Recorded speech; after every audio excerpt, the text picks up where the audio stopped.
Mr. Director, welcome. Thank you. I want to ask you your thoughts on a few subjects.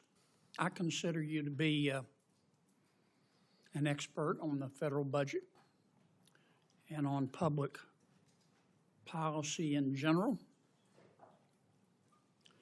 I want to talk about the situation that you inherited from the Biden administration. Would it be fair to say that if we had discovered life on Mars, President Biden would have sent it money? I think that's fair. And would it be fair to say that the amount of money that President Biden and my Democratic friends spent was so outrageous that it resulted in 9% inflation? Is that a fair statement? Precisely, and I was one of the people that was noting that at the time. They passed the bills that led directly to 9% inflation, historically so. And that gutted middle-class Americans like a fish, did it not? It was one of the most regressive taxes you can imagine. You inherited a mess, didn't you? Yes, sir.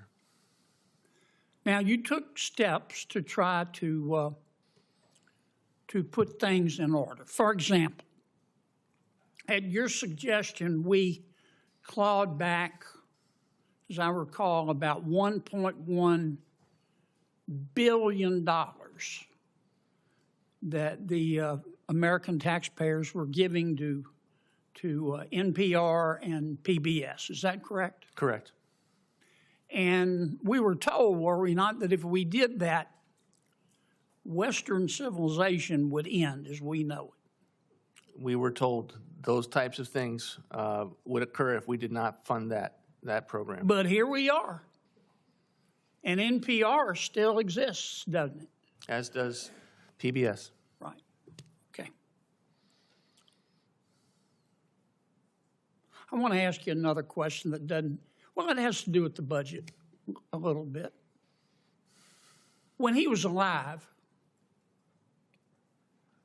would you have given Charles Manson a nuclear weapon? Absolutely not. Isn't that what Iran's all about? This country, the country that we are engaged with operations against, does not and should never have, or should never have a nuclear weapon. They cannot be trusted with a nuclear weapon.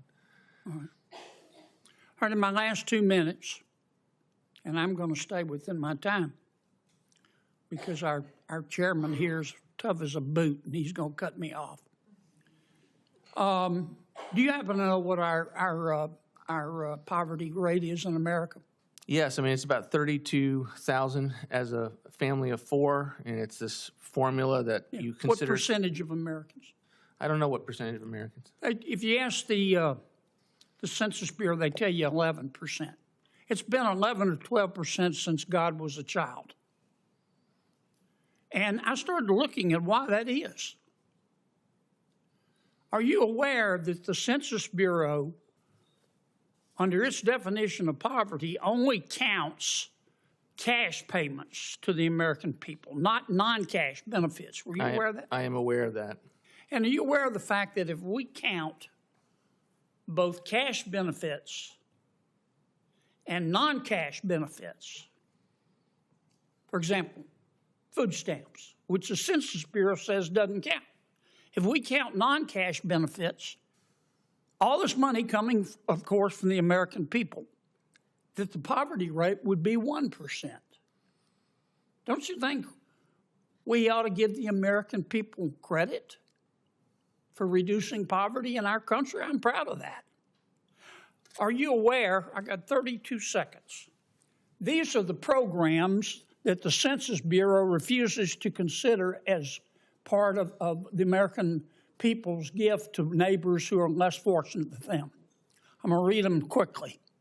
SNAP payments don't count. WIC payments don't count. Emergency food assistance doesn't count. Food distribution program on Indian reservations, the school breakfast program, the National School Lunch Program, the Special Milk Program, the Senior Farmers Market Nutrition Program, Medicaid doesn't count. CHIP doesn't count. Medicare doesn't count. Give me 10 seconds extra, Mr. Chairman. The Affordable Care Act subsidies don't count. Low-income housing assistance doesn't count. Weatherization doesn't count. Section 8 housing doesn't count. All these benefits that according to the Census Bureau says they don't count. If we counted them, the poverty rate would be 1%. And that's a rule set by the Census Bureau. Don't you think we ought to change that? Senator, we definitely need to look at that. I don't think the American people are getting an accurate view of how well we are fighting poverty in this country, and I'm happy to work with you on that. And a lot of people don't want the American people to know that, do they? No, sir. Boy, you were generous. That's a long 10 seconds. I know. Senator Warner. But it was well spent, wasn't it? Yep. Support journalism you trust. Support PBS News. Donate now, or even better, start a monthly contribution today.